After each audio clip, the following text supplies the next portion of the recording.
Students, आज हम जो टॉपिक पढ़ने वाले हैं वो टॉपिक है statement of universal law of gravitation या न्यूटन्स लॉ ऑफ ग्रेविटेशन और formula to find gravitational force between two bodies.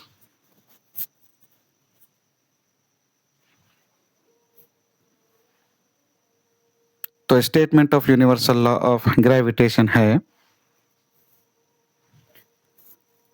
gravitational force between two bodies is directly proportional to product of their masses and inversely proportional to square of distance between them। अगर आप इस statement को observe करते हैं तो आपको पता चल जाएगा कि मैंने इस स्टेटमेंट को दो पार्ट्स में डिवाइड किया था अपने पिछले दो वीडियोस में। पहला पार्ट था gravitational force between two bodies is directly proportional to product of their masses,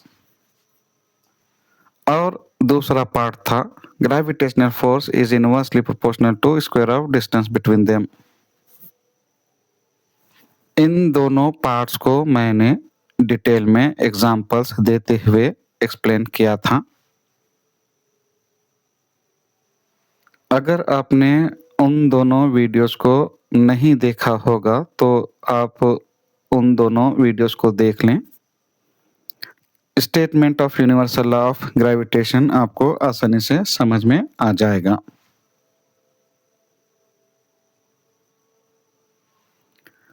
इन दोनों वीडियोस के लिंक को मैंने अपने डिस्क्रिप्शन में डाल दिया है इस वीडियो के।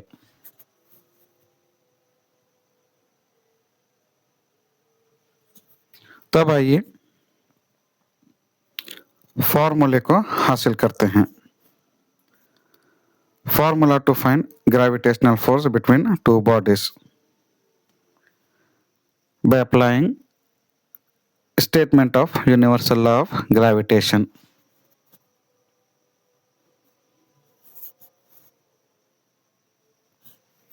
तो इमेजिन कीजिए दो स्फेरिकल बॉडीज, पहली बॉडी जिसका मैग्नीट्यूड ऑफ मास इक्वल है m1 के, दूसरी बॉडी जिसका मैग्नीट्यूड ऑफ मास इक्वल है m2 के। दोनों बॉडीज के सेंटर्स के दरमियान का जो डिस्टेंस है वो डिस्टेंस इक्वल है d के। दोनों बॉडीज एक दूसरे पर जो ग्रेविटेशनल फोर्स अप्लाई करती हैं उस ग्रेविटेशनल फोर्स का मैग्नीट्यूड इक्वल है F के। लिहाजा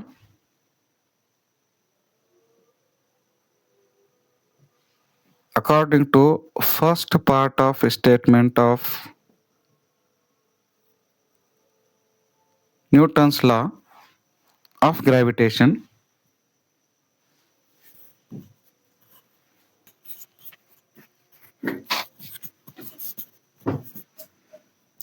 F is directly proportional to m1 m2।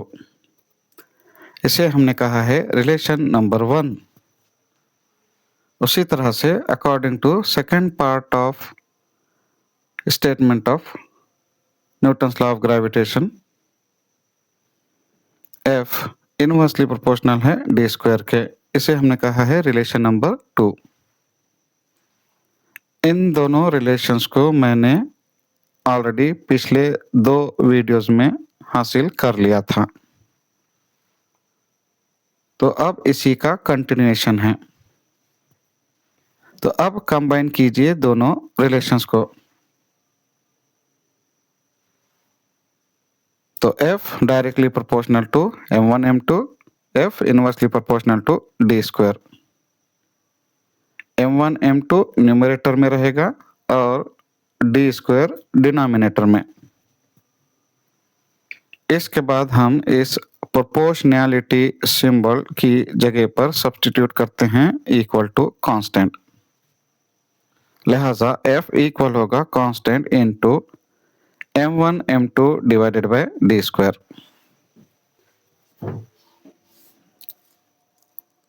तो ये कांस्टेंट कहलाता है यूनिवर्सल ग्रेविटेशनल कांस्टेंट,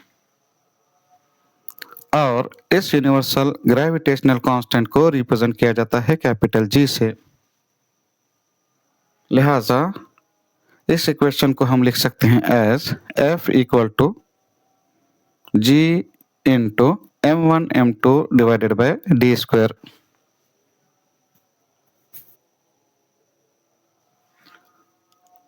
और इस यूनिवर्सल ग्रेविटेशनल कांस्टेंट की वैल्यू इक्वल होती है 6.67 इंटू 10⁻⁻11 के,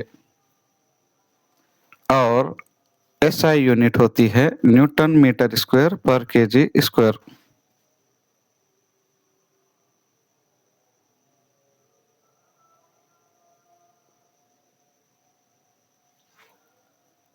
इस कांस्टेंट की वैल्यू इंडिपेंडेंट ऑफ मीडियम होती है, जहां पर दो बॉडीज को रखा जाता है और एक्ट करती है ग्रेविटेशनल फोर्स उन बॉडीज के दरमियान में।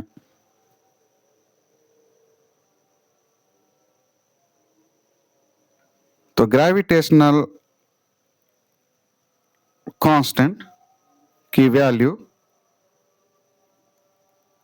डिपेंड नहीं करती उस मीडियम पर जहां पर दो बॉडीज को रखा जाता है और एक्ट करती है ग्रेविटेशनल फोर्स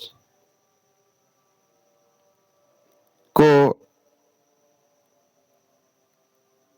मैं अपने अगले वीडियोस में एग्जाम्पल्स देते हुए एक्सप्लेन करूंगा। तो ये फॉर्मूला आप अप्लाई करते हुए कैलकुलेट कर सकते हैं मैग्नीट्यूड ऑफ ग्रेविटेशनल फोर्स को। अगर magnitude of mass of first body, magnitude of mass of second body और distance between two bodies known हो, जबकि G की वैल्यू हमेशा 6.67 इंटू 10⁻⁻11 ही रहेगी।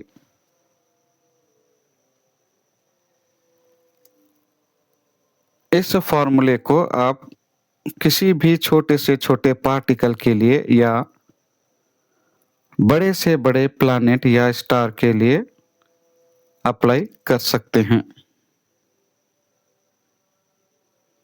उम्मीद है आपको मेरा आज का यह टॉपिक समझ में आया होगा।